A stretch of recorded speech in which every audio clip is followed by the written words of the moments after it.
Hello everyone. Now this is part 2 of our chapter 8, winds, storms and cyclones. In this part we will cover topics like thunderstorms, cyclones, destruction caused by cyclones and advantages of advanced technology. Thunderstorms. You have seen thunderstorms. What are thunderstorms? When very strong winds are accompanied by rain, lightning, thunder, then that is known as thunderstorm. So we will see how thunderstorms are generated. This is gentle breeze, a soft movement of air, and this is strong winds. Now how thunderstorms are generated, this is important topic to understand. This is land.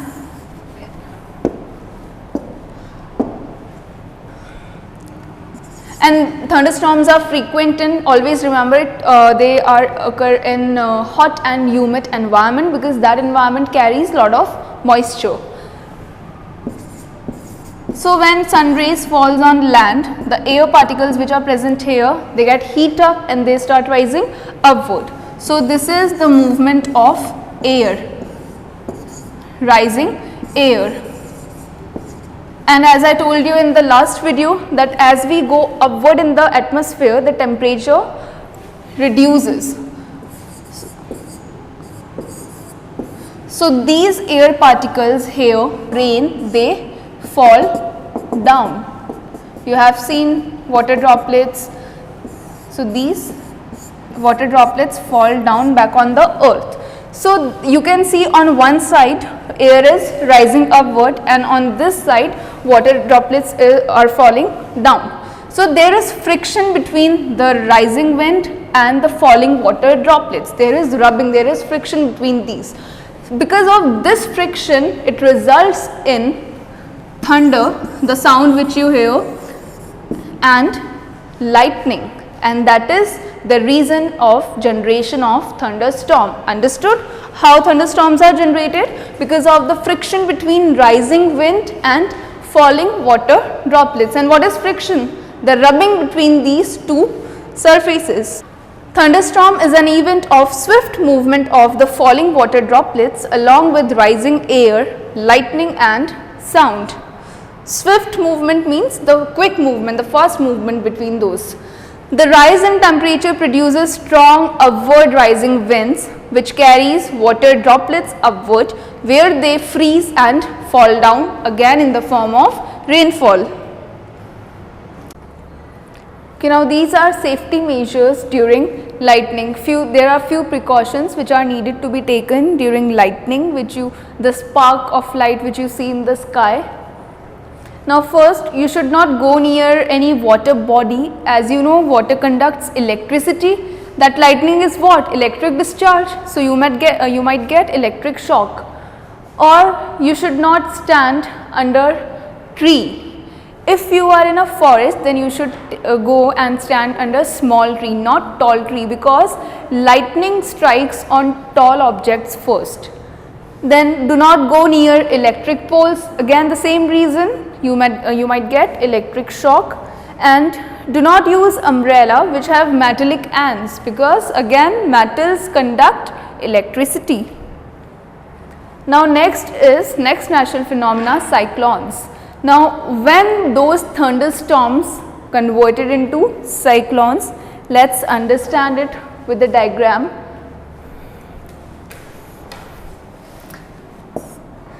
This is land. Again, because of sun's heat, the air particles they are getting heat up and they are rising upward. Now they will rise upward. Now the moisture present in the environment, it will get converted into water vapors. Okay, this air, it will carry water vapor, and how that, let's say this is water, how this water will evaporate? When this water will absorb heat from the environment, then this water will get evaporate and it will convert into water vapors, and those water vapors will rise upward along with the air particles. Now let us say suppose they reach here at this place. These are water vapors. Now as I told you, as we go upper side in the atmosphere, temperature starts decreasing. So these water vapor, they will condense, they will cool down, they will freeze. Now when those vapors will freeze, then they will release that absorbed heat which they have absorbed here. So they will release that absorbed heat and they will warm the environment here. Now again here atmosphere is warm, so the air particles which are present here, they will again rise upward. Now this is region of low pressure. Here again region of low pressure is created, and relatively the surroundings become region of high pressure. So the air will move from high pressure region towards low pressure region, and this motion is in circular, in spiral way because of the rotation of earth, and this is a cyclic chain, and thus it converts into cyclone which looks like this.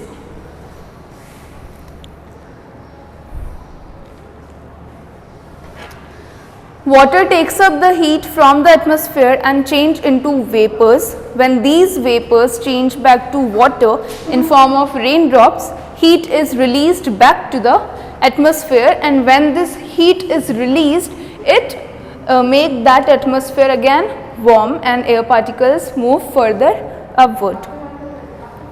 Due to the released heat, the surrounding air gets heated and rises up. This causes a drop in pressure, and so more air rushes to the center of the storm as air moves from high pressure region to low pressure region.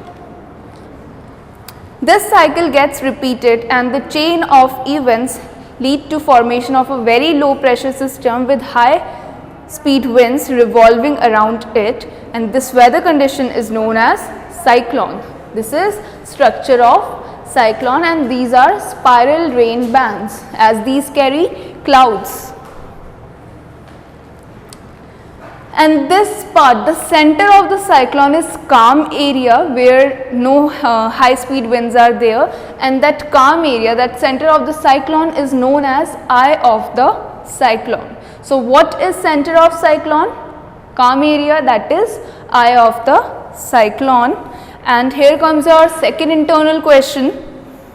What is the calm area of cyclone known as? And mark the answer under the section structure of cyclone. The center of a cyclone is a calm area called the eye of the cyclone. Factors that contribute to the development of cyclones are wind speed, wind direction, temperature and humidity. These four factors are responsible for development of cyclones. This is structure of cyclone. Cyclone is a large violently rotating mass of air in the atmosphere with a height of 10 to 15 kilometer. The height can go up to 10 to 15 kilometers.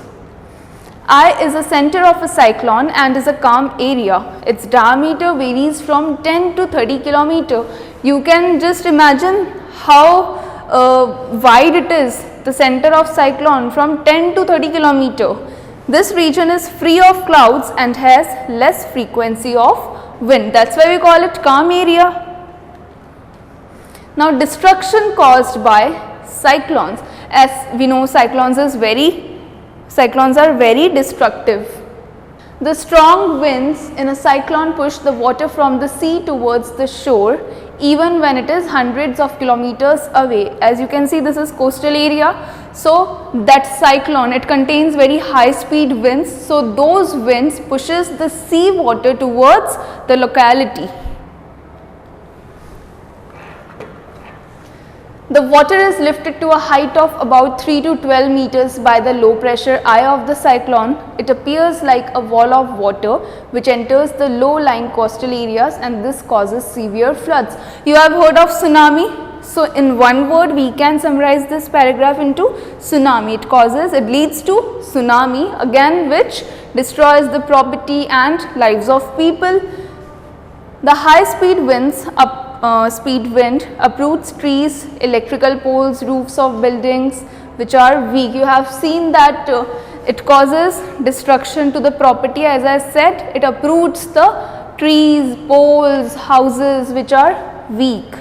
It reduces the fertility of the soil. We know that the top layer is the most fertile layer of soil. So, as cyclone contains high speed winds, so these winds carry that top layer with it, which makes the soil infertile. Heavy and continuous rainfall causes floods or worsen the situation in the already flooded areas. If there is, in a particular region, if there is continuous rainfall, then it will lead to flood. Different names of the cyclone. All over the world it is known by different words. Like we can call it cyclone. In American continent it is known as hurricane, but the meaning is same. Hurricane is also very destructive. Then in Philippines and Japan it is known as typhoon. Everybody has heard of these words, hurricane, typhoon, cyclone, but there might be confusion that whether they are similar or not, but these terms are same. So in Philippines and Japan it is known as typhoon. Again it is violent wind and causes destruction. Another name given for cyclone is tornadoes. It is a dark funnel shaped cloud that reaches from sky to ground. The shape is looking like a funnel and it is reaching from from sky to ground.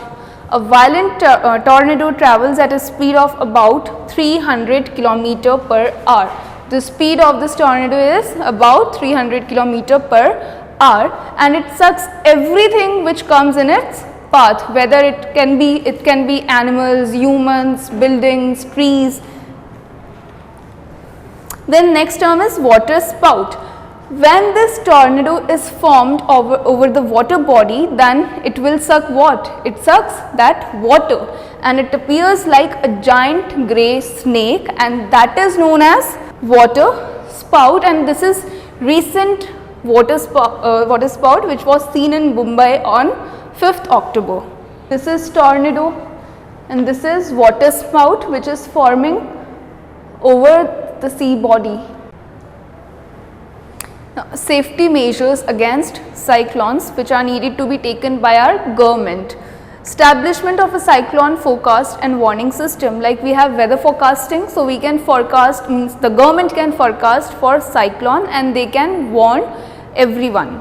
Setting up of a rapid communication system to give information about cyclones in advance. There should be a proper communication system by which they can transmit their message, this warning to the general people. Then construction of cyclone shelters in cyclone prone areas. Cyclone shelters are the shelters which are built underground, and they can they save us from the destruction of cyclone. Proper administrative arrangement for moving people faster to safer place. If it is cyclone is going to hit any particular area, then there should be a fast transport system so that they can move people from that place to some safer place. And actions to be taken by the people. Now it is our responsibility also to follow some actions. Follow the warning system, warnings issued by the meteorological department through TV, radio or newspapers. The responsibility of government is to warn us. Now it is our responsibility to follow all those instructions which we receive through newspaper, TV, radio. Then shift essential household goods, domestic animals, etc. to safer places. The items which are required, the essential items needed by us, we should move them to a safer place. Do not drive on flooded roads. Yes, this is very important, and you have seen that sometimes people do what? If they are driving in a flooded area, they think that they can cross that area. But sometimes with the flow of water, carries that vehicle also, which can end the life of that people. Keep it ready. The phone numbers of the emergency services. You should know the number of emergency services like police, fire brigade, hospitals. Then precautions to be taken in a cyclone hit area, the area where cyclone has already hit. Do not drink water in the locality as it may be contaminated. Yes, because that cyclone contains high speed winds, it will make the water dirty. Store drinking water for emergencies, as during these situations it is very hard or difficult to get clean water. So it is our responsibility to store the water for emergencies. Do not touch wet switches and power supply lines. Yes, because they will electrocute you if you will touch those switches. They conduct electricity. Do not go outside the house or the cyclone shelter. You should be inside your home or cyclone shelter because you will be safer at that place only. Do not pressure the rescue workers with undue demands. No need to make unnecessary demands. Help and cooperate with friends and neighbors, very obvious reason. Then last topic, advanced technology for cyclone forecasting. How scientists, how researchers forecast about cyclones? By using satellites and radar system. They warn the people by using satellites and radar system, and they watch the pattern, and they issue cyclone alert or cyclone watch 48 hours in advance, means 2 days prior. They inform us about the cyclone, that cyclone may hit your area, you should go to safer place. And these are issued through a variety of communication system. And which department conveys this message? Meteorological department. A cyclone warning is issued 24 hours in advance, and it is repeated every hour or half an hour. Then the final cyclone warning is given 24 hours before in advance, and it is updated every hour or half an hour. So before summarizing the chapter, there is one more internal question. Here we studied tornado. There is one more, another name which has been given to cyclones, which is depression. So in Europe, cyclones which are not very destructive, as we studied that cyclones are very destructive because they carries very high speed winds, but these depressions which this word is used in European countries, these winds are not violent. So this is not destructive in nature. So these are depressions. So write third internal question, which is differentiate between depression and tornado, and you can mark the answer in keywords, the last 2 points, tornado and depression.